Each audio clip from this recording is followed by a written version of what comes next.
So my name is Don Goodman-Wilson. I'm a developer advocate at Sqreen, a web application security company here in Paris. I like to talk about security, and that's what we're doing tonight. So what I want to talk about tonight is the security journey for scaling startups. We're not going to do anything super technical, but we are going to talk strategy. We're going to talk goals and why we do security to begin with, to help give you a sense of what this journey looks like, how security becomes a part of your company as your company scales. This is the scale series after all. How do you start small with security? How do you build on top of that? And how do you do this in a way that's effective and is going to lay good foundations for the kinds of things that come later? So for those of you who don't know, in my previous life I was a philosopher, and like many good philosophers, oh, there goes that punchline. I like to talk about death, and so I want to talk about death for just a moment here. And actually I want to talk in particular about this fellow. This is Blaise Pascal, a French philosopher, so of course we're talking about death. We're in continental philosophy now. Among other things, Pascal invented the Pascaline, the first mechanical calculator. It was a precursor to computers. He was obsessed with what we now understand as probability theory and statistics. He was very interested in answering questions about how we can reason under uncertain circumstances, and applying mathematics to answering these kinds of questions. And he was also really interested in understanding, how do we answer the question, does God exist? And he thought this is actually not a question we can even answer. We don't have access to the kind of information that would let us answer this question. And so he thought about it in terms of reasoning under uncertainty, right? We don't know if God exists. What are the consequences of this? So he followed this up with the second question: should we believe in God? Now this is a more interesting question. We can answer this question. It has daily impacts for us. But how do we go about answering this? Should we believe in God? Because the answer seems to depend on God's existence, but we can't know whether or not God exists. So another thing that Pascal was very interested in thinking about was horse race betting. So naturally, he put this in the phrasing of a bet. So we bet, he said, with our immortal souls as to whether God exists. When we phrase it this way, we can actually start to reason more carefully about how we should answer the question, should we believe in God? And he didn't have access to tables. We're going to put this in tabular form. VisiCalc hadn't been ported to the Pascaline yet. But we can represent his thinking in a table here. This is called a payoff matrix. And the idea is we can take all the possible actions, put them along the top, so we can bet on God's existence, we can bet against God's existence, and then the possible states of the world. God doesn't exist, God does exist, and we can think about the payoffs for each of these sets of circumstances, right? So supposing that we bet on God's existence and God doesn't exist, it's kind of a wash, right? So we make some life changes to accommodate this new belief that yes, we believe in God, and that's fine, and then we die and we cease to exist, right? So since we're wagering with our immortal soul, there is no immortal soul in this case. We don't really gain anything, we don't really lose anything, right? There just was nothing, there was no wager really there. We were playing with imaginary money, like many people are doing with Bitcoin tonight. God help them all. If we bet against God, it's the same thing, right? We make some life changes to accommodate this belief system. We live our life, we die, we cease to exist. There's no immortal soul to wager over. In the end, it's a wash, right? But when we bet on God, and it turns out God does exist, right? When we die, we go to heaven, we have everlasting life in paradise, right? So infinite win. If we go here, right? Infinite life in an infinitely good place next to an infinitely good being, like, it's literally an infinite payoff. If we bet against God and God exists, it's the exact opposite. Eternal damnation in hell, and so there's infinite negative payoff, right? There's infinite loss. And so he said, look at these columns and add them up, right? If we bet on God, the worst that happens is meh, but the best that happens is infinite, right? Infinite. Infinitely good. And if we bet against God, the worst that happens is infinitely bad.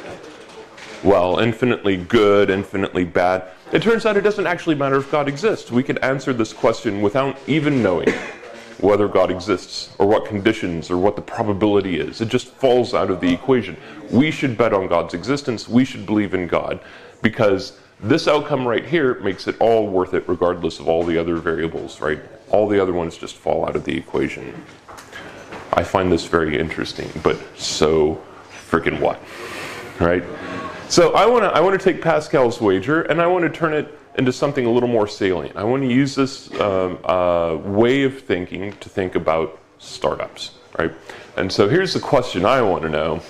Are we going to get pwned? Whereby pwned, what I actually mean is not just some random hacker coming by and doing some damage, defacing the website, moving on. Actually, I want to think about this like death.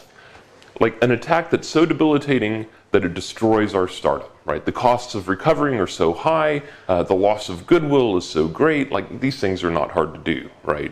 If you're not careful, especially at early stages, but it can happen at later stages too. So this is something I would be asking myself, were I in your position, are we going to get pwned? But just like the question, does God exist? We can't actually answer that. We don't know. Are we going to get pwned? So let's try rephrasing it in the same way. So we bet with our startups as to whether we're going to get pwned, right? So just like we were betting with our immortal soul, now we're betting with our startup. Those are the stakes. If we get pwned, we lose the startup. If we don't get pwned, we keep the startup. So here we go. Instead of betting for or against God's existence, we're making a much more literal bet with actual money on a security regime. We're not going to talk about the nature of security. We'll just assume that we're investing money in something that's good. And the two possible states of the world. Either nobody tries to pwn us, or somebody does try to pwn us, right?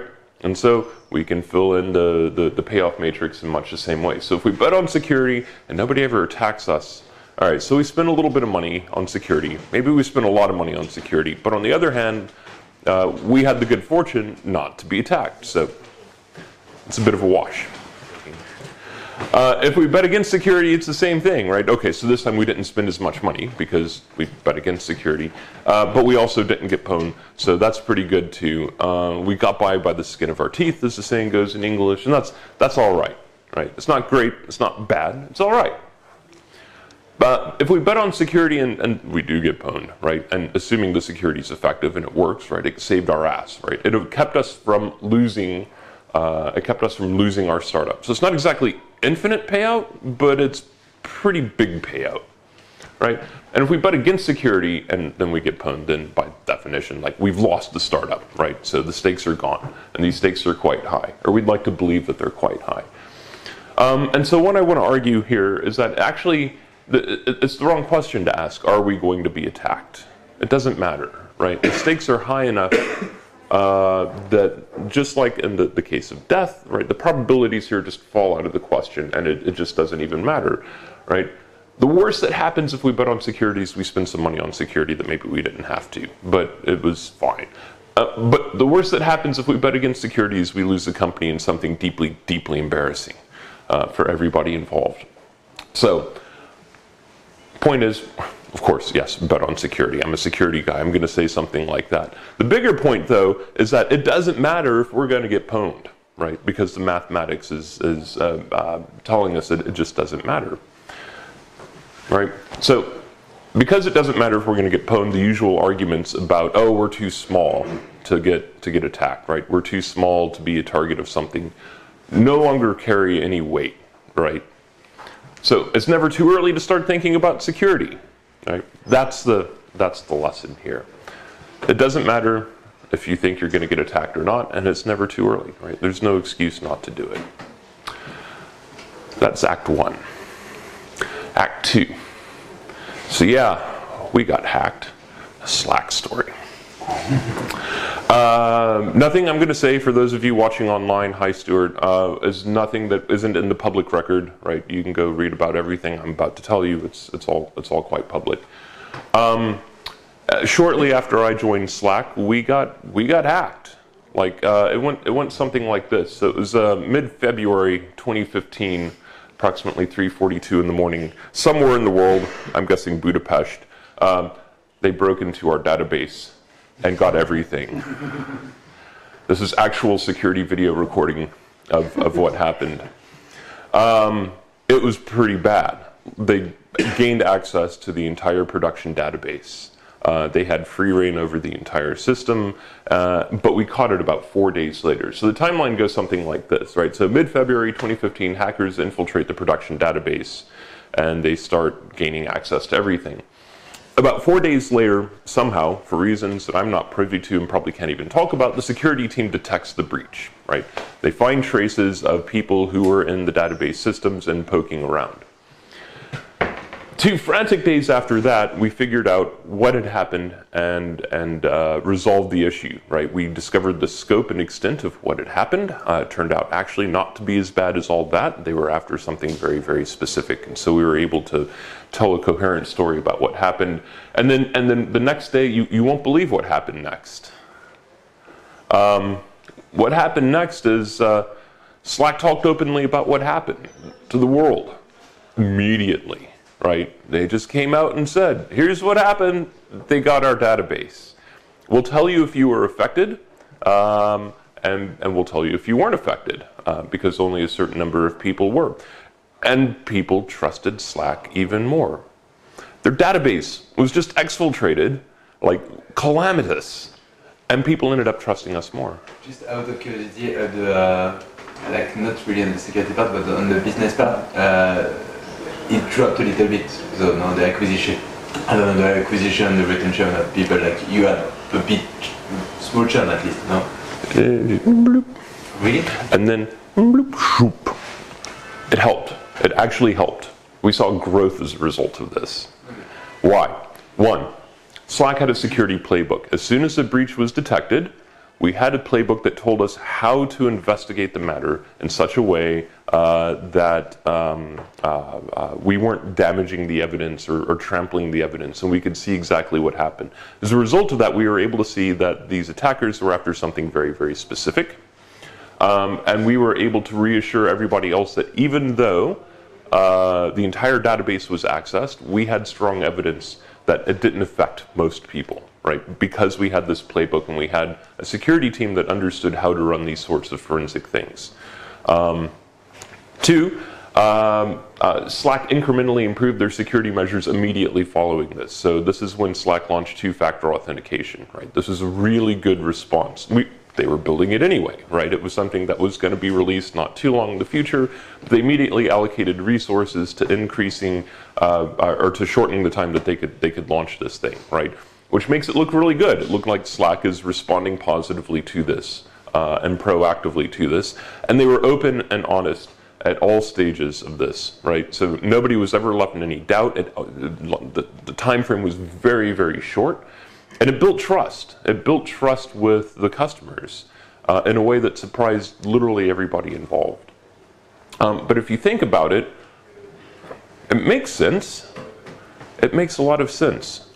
It makes me want to ask, why do we even do security? Why do we even do security? You tell me. Why do we care about this?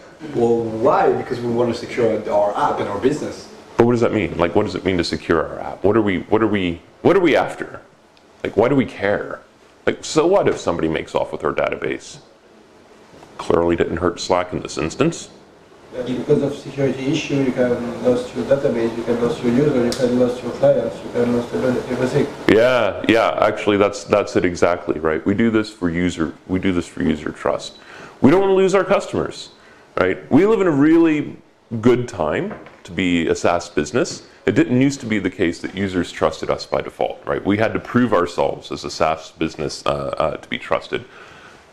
Today they trust us by default, and that's great. They'll give us our data, or give us their data, rather. They'll use our service to access and manipulate and store that data. But we're on a knife edge, right? It doesn't take a whole lot to go wrong, and users will lose that trust. When they lose that trust, we lose them as customers. When we lose them as customers, we lose our revenue. When we lose our revenue, then our board goes apeshit, right? And bad things happen, and maybe we have to shutter the startup.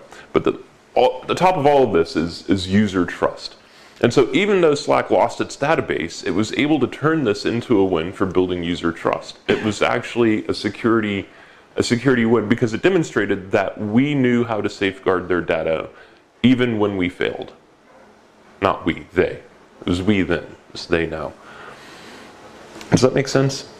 I think so. I think that the important lesson here is I want to focus on user trust, and so I've created a hierarchy of security needs because everybody's creating hierarchies of needs right now, and this seems like a fun thing to do, right? Is everybody familiar with Maslow's hierarchy of, yeah, okay, we're going to do this for security.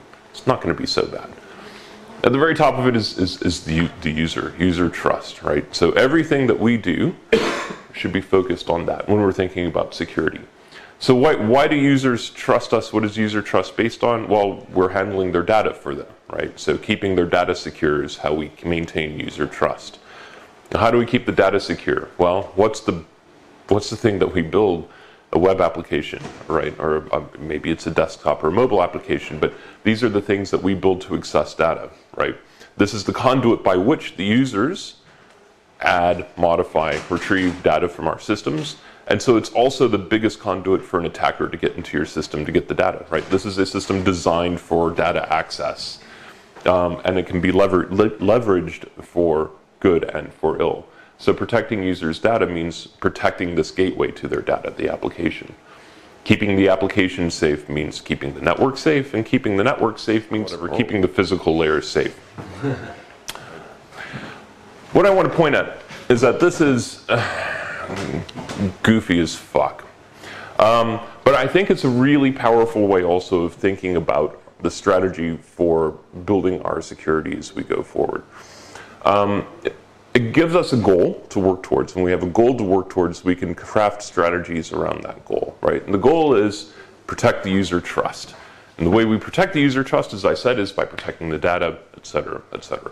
So when we're thinking about implementing a particular security policy, whatever it might be, maybe it's key cards for physical access to the office, or maybe it's installing Sqreen to protect your web application, or whatever it is, we need to have a good reason to do it, right? It needs to be part of a security strategy, and so we need to ask ourselves, how does this ultimately cut through this pyramid, with the physical layer there as well, right? So that we're building trust with the user.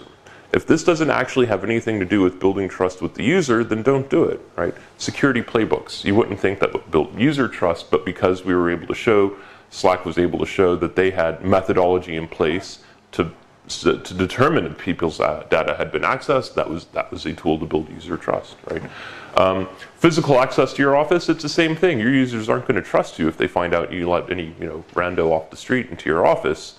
Why? Because it allows them to gain access to their data and so forth, right? So as we craft our security strategies, think about this, right? Think about how it affects each layer of this pyramid and see the user trust as the goal, right, in building your strategy. So now I don't want to talk about each of these in detail. That's from an old presentation, right? So have a strategy, understand your security goals, and remember that your security goal ultimately is user trust. This next slide is also supposed to be skipped, but we're going to talk about it anyway. In the same vein, trust your users, right? They know best what they want done with their data. They know best when they think their data is being messed with. In this case, in the Slack story, we were actually tipped off by one of the users who saw something suspicious going on, and we listened to them and we followed the trail of evidence and keep them informed at every step of the way. So yeah, we built some security, the Screenhero story. So before I worked at Slack, I worked at a company called Screenhero. Is anybody here familiar with Screenhero or ever used it? Now it's called Calls.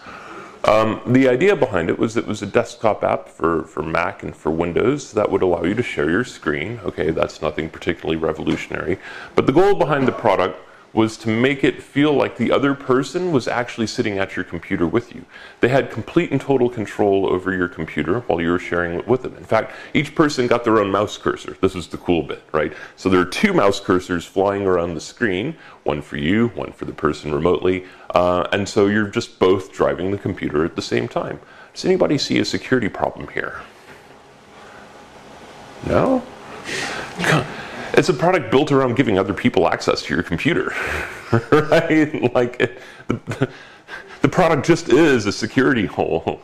It's also insanely useful, especially for remote pair programming. Those were our biggest customers, were people who were used to pair programming but couldn't physically sit at the same computer because they're in different time zones, right?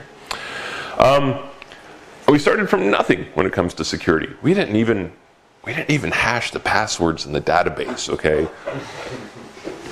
Nothing. I mean, we used HTTPS where it was appropriate, right? There were a handful of half-assed security measures, and the reason was very simple. We didn't keep user data, right? We don't know what's going on people's computers, so there's really nothing to steal in that regard. The only thing that you could do, that's a security threat, is to illicitly gain access to somebody else's computer. But the way Screenhero worked was, if you wanted to give somebody access to your computer, you would press the button next to their name in the application, right? So you had to initiate this, and you could terminate it at any time, right? So it was purely opt-in. We didn't see that there was a lot of issue surrounding the security of this. The biggest problem was if somebody managed to get our user database, they could see the plain text passwords, and let's suppose somebody steals Jonathan's password, they log into his account and they start talking to me as though they were Jonathan, impersonating him, right? And they say to me, "Hey Don, share your screen with me, I need to see something that you're working on." I go, "Oh, of course, why not? I'll just hit the share button." And then they take over and they start doing crazy things. I'm like, "Hey, why the heck are you doing this?" Like, "No." And then you hit the kill switch, and I call Jonathan on the phone and ask, "What the hell was that, dude?" And he says, "Well, I don't know what you're talking about." I'm like, right? So it's not that bad in the grand scheme of things. Like, this is completely containable, and it was not likely to happen, right? That was the thinking anyway. Thankfully, this sort of thing never happened. The other thing that was working against us is we were 5 engineers building an insanely complex desktop application. And so there were lots of things that just got glossed over in the name of time. And that's fine, right? So going back to priorities and strategies, our goal was user trust. Well, we had to have a working program before we could even think about user trust in any grander scheme of things, right? And so we dedicated all of our energy to focusing on the program. At the time, I was livid. I was outraged. I'm like, we should be doing everything right now. Like, bring down the iron shutters and let's lock this thing down. But my CEO, Jay Sherwani, had a much cooler head, and he's like, in time, but we'll take it a step at a time, right? So the first thing that we did was we found the time to hash the passwords in the database. It took about an afternoon once we realized what we were doing, and that was great. That was step number 1. Step number 2 was when we realized that we had hashed them with too small a difficulty setting in bcrypt, and then we had to figure out a way to migrate people into a stronger password hashing scheme. That's very possible, but you can only trigger it when they log in. And so that made a little more complex scenario for us to handle. But that was fine. We were taking small incremental steps where we saw the possibility to improve things. And again, it was all aligned towards building user trust. What was the biggest threat? People logging in and impersonating somebody else. What's an easy way to help prevent that? Hash the frickin' passwords, right? Just in case the database makes it out. Great. And then our users started asking very difficult questions as we got more and more popular.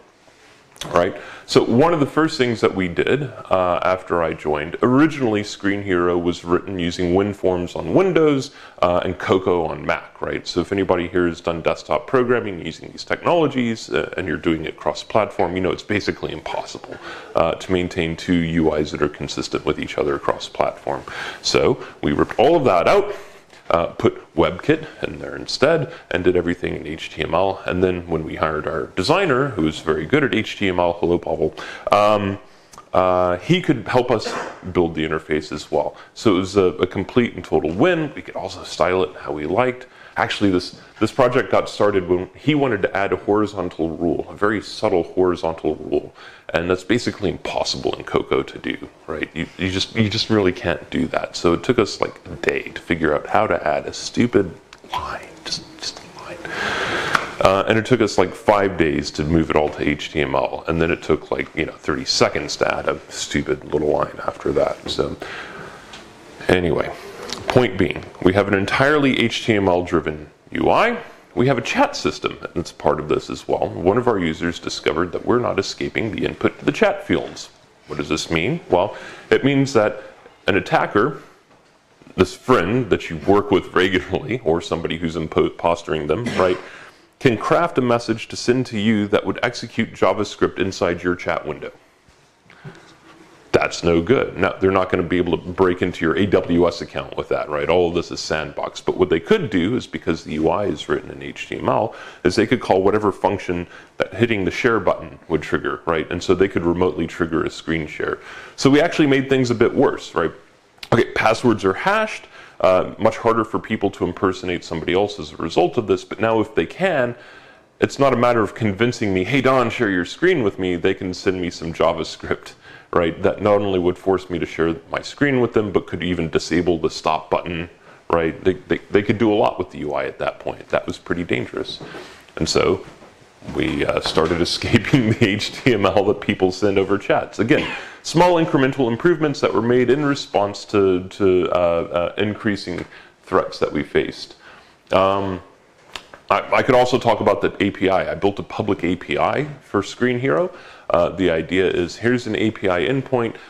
When you call it, you can tell person A's computer to share their screen with person B's computer. Just think about that for a moment. If you have access to this API, you can get any two customers sharing their screen with each other, right? That aren't you. We built this so we could do this inside of Slack, right? So you could type /share inside of Slack, right? And it would initiate. So Slack then would say, hey, Don, share your screen with Jonathan, because you just typed the /share command, right? And then we had to secure the ever-loving snot out of that, because that's a massive security hole right there. And that was the first day that we had to start thinking very, very seriously about the security of our product, because now we're exposing functionality to third parties deliberately, right? This is a year and a half after I joined. So don't do it all at once. That was the point I'm ultimately getting at here, is prioritize what's important based on what's in front of you in the moment, your assessment of what the threats are, and what risks to user trust look like, right? And build your security incrementally. You don't have to do it all at once. In fact, I'm sure many of you have seen this illustration, yes? If not, it's a good one, right? The idea of a minimum viable product, it's been hammered into all of our heads from the beginning. Don't try to build the car on the first go, because you ain't gonna do it. Build the skateboard, then the scooter, then the bicycle, then the motorcycle, and then the car, right? Have a fully functional product at each stage of development, right? And then you can go to market much, much faster. And it's the same with your security, right? Don't try to do it all at once. Build the minimum viable security that you need to ensure user trust, and grow that with your product. So if you don't have a culture of security inside of your company, it's not likely that you're going to have a very secure product. I'm thinking of Uber right now, but I'm not going to call them out too much about it. What I want to emphasize is that we're all human. Right? What does that mean? We make mistakes. It's inevitable. All of us are going to make a mistake at some point in time. That's fine. Once we embrace the fact that we're human and that we can make mistakes, we can begin to mitigate against them. And if we have a culture that embraces the fact that we're human, right, then we can create a culture of fault tolerance, right? Not a culture of nobody can ever mess up ever, because that would be terrible and that's impossible and that's a ridiculous goal. But to have a culture of fault tolerance. And by that, what I mean is, have a plan for when somebody messes up, right? Assume it's going to happen, and then understand how you're going to react to that. All right, so in the case of, again, going back to Slack, right? We had a plan to deal with database exfiltration. How did that happen? It was a stupid user mistake. I'm not going to call anybody out or say what the mistake was, but that's what it was, right? And it's just, this is a thing that happens, and it's unfortunate. But if you create a culture of fault tolerance, then you're much more likely to have people working to think proactively about what happens when things go wrong, rather than having people freak out about never doing anything wrong in the first place, or worse yet, having a culture of arrogance where, of course, nobody can do any wrong because we're all absolutely perfect, right? That's a very brittle culture, because the moment something does go wrong, it just shatters, and there's no way to recover from it. So the best way to create a culture of fault tolerance is to create a culture of continuous feedback, right? Talk to each other. Be honest about the mistakes that you make with each other, right? Because if I make a mistake and I try to cover it up, Uber, bad things happen, right? Especially with user trust. Or Equifax, right? Oh, man. They didn't even try, right? They just like, okay, we can't tell anybody about any of this because it's all going to come crashing down because we didn't have a plan that didn't involve just selling off all of our stock and then, vacationing for the rest of our lives before we tell anybody. No, if you have a culture of continuous feedback, then it's okay to admit mistakes, because then you're working together to fix these mistakes, and you're working together to understand how to contain them the next time they happen. This means creating a culture ultimately of trust, right? You can't admit mistakes to each other if you don't trust each other. Or at least you're not going to be willing to admit mistakes to each other if you don't trust each other. So, as you can see, there's a central theme in all of this, right? There's having users trust you, you want to trust your users, and you want to trust each other. If you can trust each other, you can build this culture of security quite easily, right? And if you trust each other, your users are much more likely to trust you as well. So, to summarize, this is a 30-minute talk the first time I gave it, but I seem to have gone quite quickly through it. It will happen to you. It doesn't matter, though. Just pretend it's going to happen to you. Your users trust you for now. We want to work to do everything that we can to maintain that trust, because that's everything, right? You're gonna fuck up, and that's okay too, right? Understand that you're gonna make mistakes, understand how to mitigate against these mistakes, and build a culture of working to deal with these mistakes when they happen.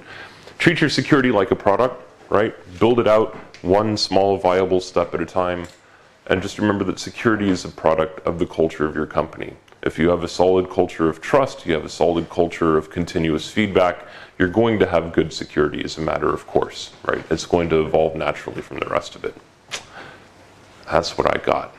Thanks, Don. Thank you.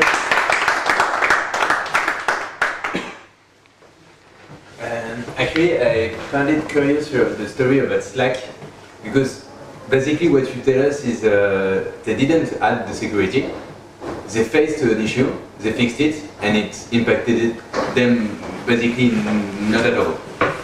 It wasn't just that they fixed the issue, it was how they handled the issue, right? It was, it was when you can admit mistakes in a timely and honest manner, like people are like, all right, yeah, you're human too, we understand. We can fix this issue that happened, fine. Let's do that, right? And if they felt, the affected customers felt like they could work with Slack, well, they felt like they could work with Slack, right? And don't you think that's, I mean, so the thing with like any company treating security, especially for early stage companies, is that it is not a priority for many of us, and I totally get the fact that it can be a priority.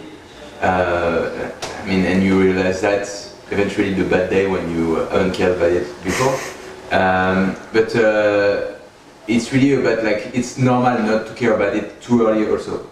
And like when you speak about this story, it really feels like we don't need really to implement security, rather than to have a great playbook and to know how to handle security flows. Which is weird, I don't say it. I see. What I want to say is you should be thinking about security from the beginning. So as it happened in the Screenhero story, we weren't doing security from the beginning. But part of the reason that we weren't taking it seriously was that we'd assessed the situation rationally, right? We weren't working from the assumption, oh, we'll never get hacked. We were working from, well, what happens if we do get hacked? In our case, it's not so bad, right? There's only a limited number of things that can be done. And as we increase the number of things that could be done, the number of things that could go wrong, that's when we began to take it more seriously and to scale up our efforts to make it more and more secure, right? So the idea was the security that we had was ideal for what the product was at the moment, right? So Does that make sense? Yeah, absolutely. I mean, up to assess. Like for instance, I would say in the paper that security flows for Slack, especially at this scale, will destroy their business. Yes. Yes. So it's hard to rationally assess what will happen in this case. It's impressive that it didn't impact them. That's true. So at the time, it didn't impact them, but this was what, three years ago, two or 3 years ago. I forget exactly. Closer to 3 years now, I think. The company was much smaller at the time, to be sure. Nowadays, yeah, they would be much harder pressed to recover from that. But the product is much different than it was now. Also, they have much different customers, right? Yeah. The customers they had then were startups at a similar stage, right? The customers they have now are like massive multinational global conglomerates who, with lots of money for lawyers, and so this is part of the risk assessment, right? Like, what happens when something goes bad? Oh, well, okay, it's much worse. So we need to spend much more effort on building the security around that. So the level of security that Slack had at the time was appropriate for the size of the company. And that includes not just like the physical things that protected the database. Obviously, there was something lacking there. But in having invested in a security team that understood, the forensics of investigating a breach, they were able to mitigate the mistake that was made that created the breach in the first place. I don't know if that's answering your question or not, though. It's like super open question. It's really about knowing when it's the right time to do to take which measure. Ah, I see what you're saying. Well, I mean, so that's going to vary with the specifics of your circumstance, right? So, who are your customers? Are they individuals? Are they businesses? Can they sue you, right? That's an important consideration. What data do you have, right? So in Screenhero's case, we had email address, right? In Slide's case, it's considerably different, right? Like, we have lots of important documents, right? And so that elevates the risk of losing user trust quite considerably from the baseline, right? The other thing to consider then is, what are the costs to the user if that data is taken, right? So there might be, I'm trying to think of a good difference here between Slight and something else with a similar scale of product, right? So in Slight's case, you have business documents, right? But it might be medical records, right? Or it might be financial records, right? And so the impact, depending on who your customers are, of having financial records, for example, is going to suggest, okay, you should be taking this much more seriously much earlier, compared to, I don't want to say merely business documents, because those are also valuable, but they're not, they're not as valuable as, like, I don't know if you're Coinbase or something like that, right? So that's an assessment that you have to make for yourself, given your specific circumstances. I suppose it's not super helpful, but I don't think it's a terribly difficult calculation to make. I had a question for you regarding your Slack story. So you mentioned Slack had a security playbook. I was wondering if you could share perhaps some of the key, or what you felt were the key parts that really went a long way into regaining that trust or mitigating the impact on trust. Right.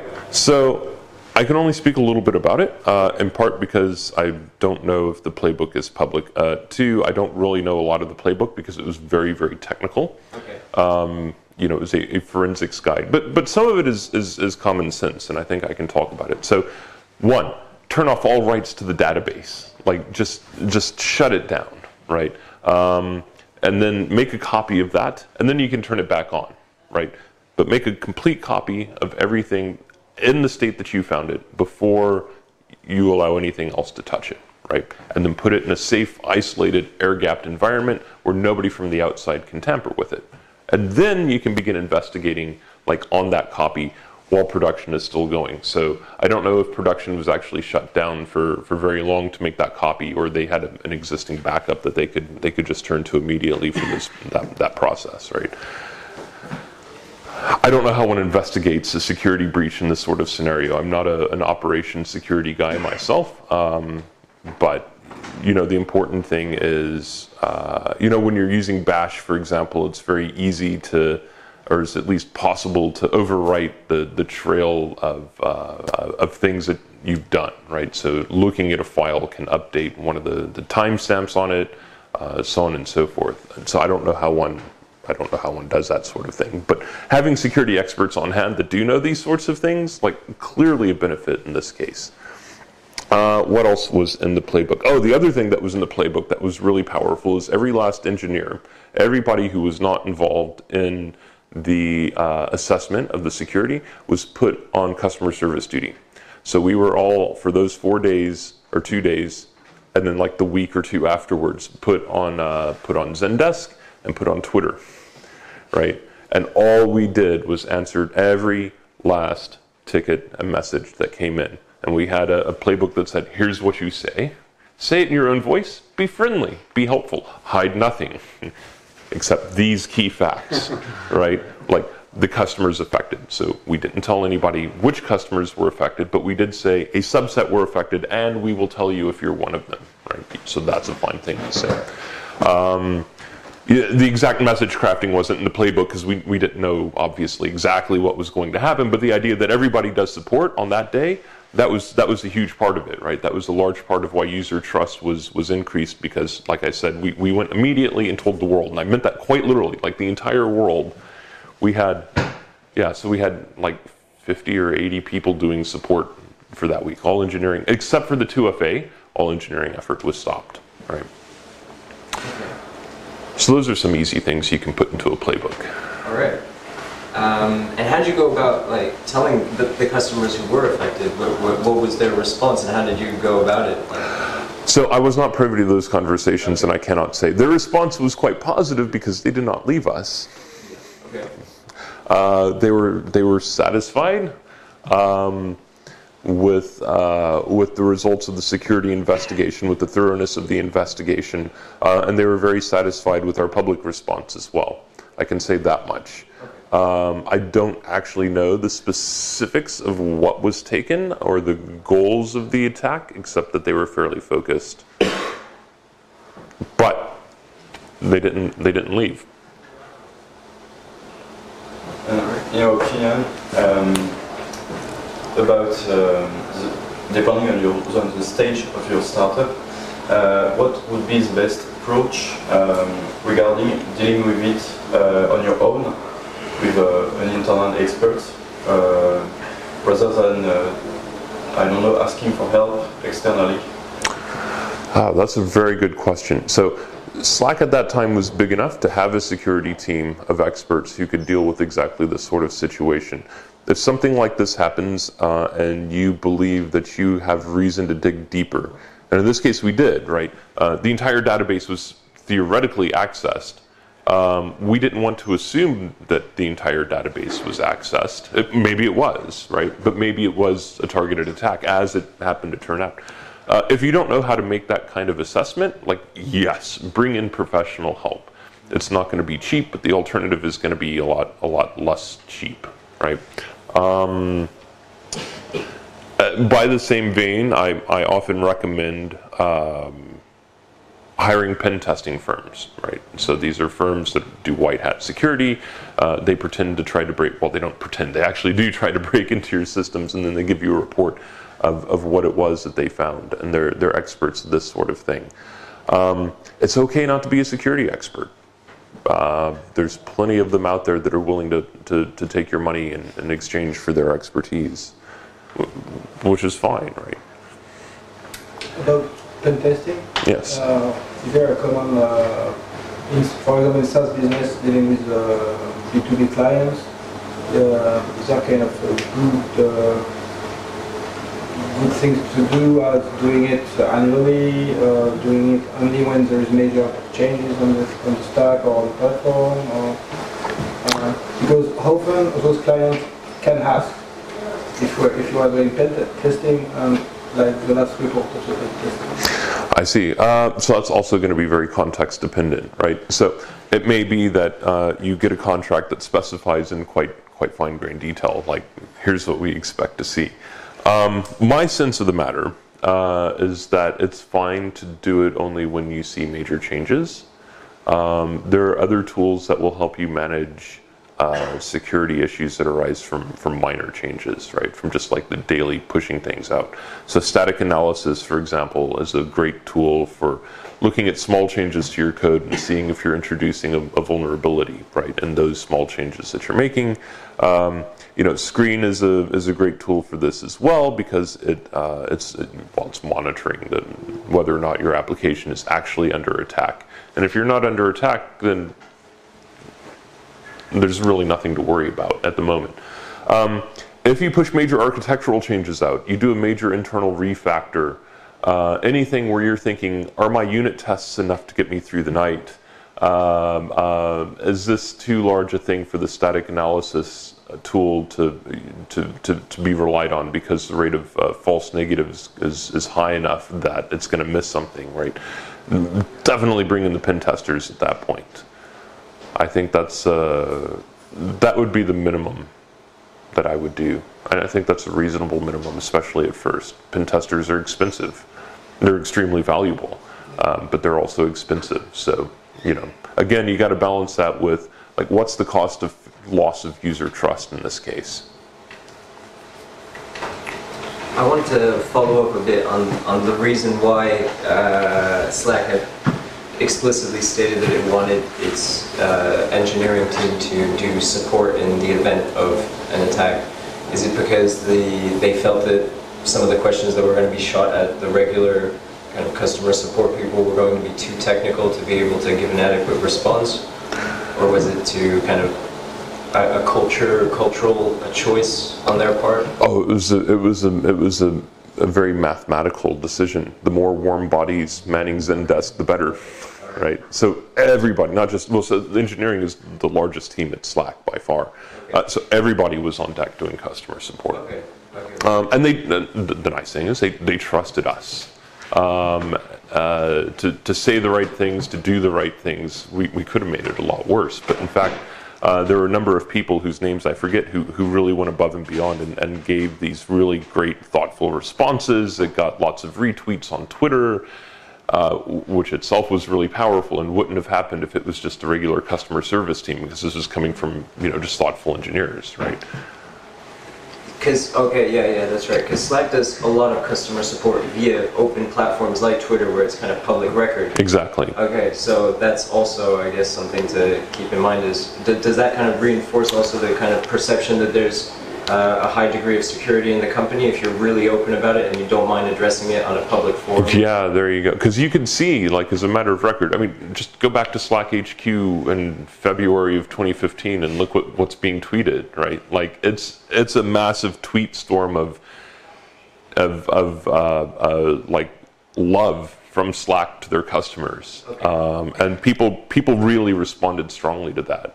Okay, so that's another great thing to put in the playbook, right? Like, in addition to being very upfront about when things go wrong with your customers, do it in a very public way. Like, if you're gonna go public, like, just go whole hog public, right? Right, so you don't want to be answering, like, for example, let's pursue this, but in a private conversation. But that looks super dodgy, right? That looks super duper dodgy. Okay. It looks like you're hiding something. Okay. If you have all the conversations in public, what could you be hiding? Yeah. Does that change depending on the type of clients that you are facing? Because Slack users are not the same than big corporations that can sue you if they think that this security breach is something bad for them. I think no. I think B2B is maybe not the same. I think this is a universal truth, actually, because it's fundamental to human nature. Regardless of your customers, they're humans, and these respond to being treated with respect in pretty much the same way across the board, which is that when you treat them with respect, they treat you with respect back. Thinking about Equifax for a moment, people in the room are familiar with the Equifax breach. It had less of an impact in Europe than it did in the United States. It really fucked shit up in the United States. And they handled it really badly. They hid it. They covered it up. They lied about it. They did a really terrible job of public communications. And then they got people confused as to whether or not they were affected by it, right? They had a website that would give you different results depending on what time of day you went to visit it, right? Like, it was the exact opposite of Slack's response. And the result is really, really bad for the company, right? Now the United States is starting to think very seriously about financial reform around credit reporting. So amazingly, Equifax has survived this. Nobody expected that to happen. But all of the companies involved in this are going to come out fundamentally changed, right? It's going to reshape a significant portion of the American economy because they handled it so badly. If they had been upfront about it, if they had been clearer about who was affected, if they had done a better job of, because they do have the tools to protect their users for $29.99 a month, right? If they had been better or more generous with their use of these tools to protect their customers, nobody would have cared. I honestly believe that. I think people would have been like, well, okay, this happens, right? So this happened at Target, for example. So Target Industries, about 2 years ago, they're a chain of stores similar to Monoprix, for example. All of their credit card data got stolen, like all of it. They have a lot of customers in the United States, hundreds of millions, right? Bad news. But they handled it really, really well. They disclosed immediately what happened. They instantly gave every customer who was affected credit and identity theft protection. Right? They monitored for fraud on their account. Like, they just bent over backwards to make people feel like they were handling the situation positively, and it blew over. Nobody remembers it anymore. It could have killed the company. So I really do believe, like, yeah, be open, be honest at every stage, regardless of your customer types. Now, there may be regulatory environments that change this, right? So especially if you're in a financial industry, there may be regulations that tell you you cannot disclose certain things, or that you have to disclose them within a certain time frame. So GDPR, right, now has a disclosure clause in it. That's very, very interesting. So if you are breached, you have to disclose it to a special EU commission. It's not a public disclosure, it's a private disclosure. To the government, you have a certain time frame to do that in, and it has to be a full disclosure of, like, everything, right? That's a little different, though. I'm not a lawyer, so I can't advise on various regulatory environments for security breaches, but there will be ramifications in certain industries. It's my pleasure. Thank you.